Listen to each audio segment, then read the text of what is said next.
Başlangıç üçün dua dile. Gökteki Atam, men senin döredin bu täze günün üçün sana minnetdar. Men sana bugünkü maňa beren sağlığın ve güýjüň üçün sağ bolsun aýdýaryn. Şu gün sana bolan pikirlerimi düzeltmäge kömek etmeňi soraýaryn. Edýän her bir işimde ve her bir pikirimde seni hormatlamağa kömek etmeňi dileýärin. Bugün men sana hizmet etmek isleýärin. Maňa maşgalamyza, dostlaryma, goňşularyma ve meniň bilen gatnaşýanlaryň hemmesine nädip söýü görkezip biljekdigimi görkez.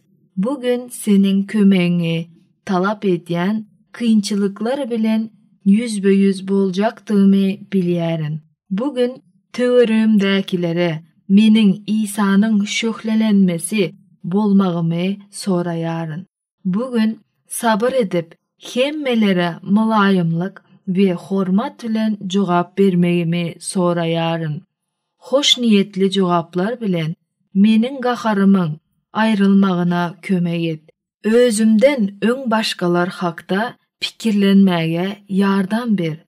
Başgalaryň maňa kömek edişi ýaly, meniň hem olara şonuň ýaly kömek edip bilmegimi soraýaryn. Meni bagyşlaýşyň ýaly, meniň hem başgalary bagyşlamagym üçin maňa merhemet et. Men dilimi dolandyrmak üçin öz-özümden dolandyrmaňy soraýaryn. Goý, meniň dilim näletlemek üçin däldi, bereket üçin ulanylsyn. Maňa bagly bolsa ähli adamlar bilen düşünşmäge kömek et. Bugün men dawa jenjeliň sebäbi däldi, parahatçylyk dörediji bolayyn. Pesbel bolmaga ve övünjeň bolmazlygyma kömek et. Hakykaty aýtmaga kömek et.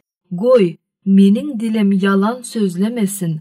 Maňa näýlilik bildirmän ýa-da arz etmän hemme zaty etmäge kömek et. Başgalar hakda gıybat etmezlige kömek et. Sana karşı günah etsem tövbe edip biljekdigim üçin meni tiz günahkärlemeňi soraýaryn. Dilegimi eşidendiň üçin ve bugün sana boyun bolmak üçin mukaddes ruhun güýjüni berjekdiň üçin sana sağ bolsun aýdýaryn. Amin.